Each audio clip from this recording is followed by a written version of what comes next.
காட்டுற இந்த அன்பு நிஜம்தானா? என் மேல இதே அன்பு உங்களுக்கு இருக்குமா? ஐயோ! ஹாய் ஃப்ரெண்ட்ஸ், எல்லாருக்கும் வணக்கம். சின்ன மருமகள் சீரியல்ல இந்த வாரம் என்ன நடக்க போகுது அப்படிங்கிற ப்ரோமோ தாங்க இந்த வீடியோல பார்க்க போறோம். தமிழ் செல்விக்கு ரெட்ட குழந்தை பிறக்க போகுது அப்படின்னு சொல்லிட்டு சேது ரொம்பவே சந்தோஷப்படுறாரு, ரொம்பவே எக்ஸைட் ஆயிட்டாரு.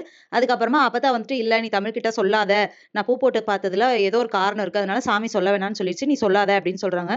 சரி அப்பதான் நான் சொல்லல அப்படின்னு சொல்லிட்டு வீட்டுக்கு வந்துடுறாங்க. வீட்டுக்கு வந்ததுக்கப்புறம் சேதுவுக்கு வந்து ரொம்ப சந்தோஷம். அதனால தமிழ்ச்செல்வியை நல்லா கவனிச்சுக்கிறாரு. எக்ஸ்ட்ரா கேர் எடுத்து கவனிச்சுக்கிறாரு.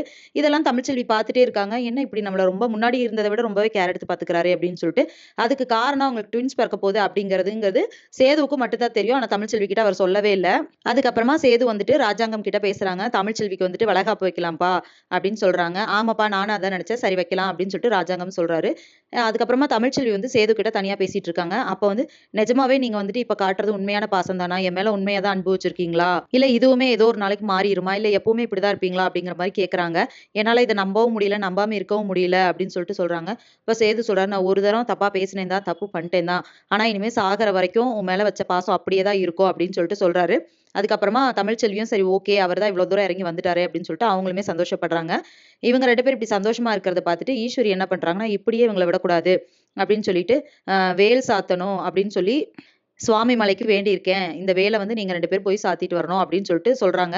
சரி வேண்டுதல் தானே அப்படின்னு சொல்லிட்டு சேதுவும் தமிழ்ச்செல்வியும் போறாங்க. ஆனா அவங்க அங்க கோயிலுக்கு போறதுக்குள்ள இவங்க வந்து முன்னாடியே ஆள் ரெடி பண்ணி வச்சிடுறாங்க. எப்படியோ அவங்க 2 பேத்தையும் கோயிலுக்கு தனியா அனுப்பியிருக்கேன். அதுல வந்துட்டு தமிழ்ச்செல்விய கொன்று அப்படின்னு சொல்லி சொல்றாங்க.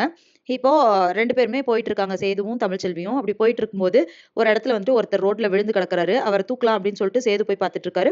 அப்போ அவர தலையில அடிச்சிடுறாங்க. அப்போ தமிழ்ச்செல்விய வந்து கடத்திட்டு போயிடுறாங்க அதே கார்ல. இப்போ ஈஸ்வரி சொன்ன மாரி தமிழ்ச்செல்விய கொன்றுவாங்களா? இல்ல அவங்கள வந்துட்டு யாராவது காப்பாத்துவாங்களா?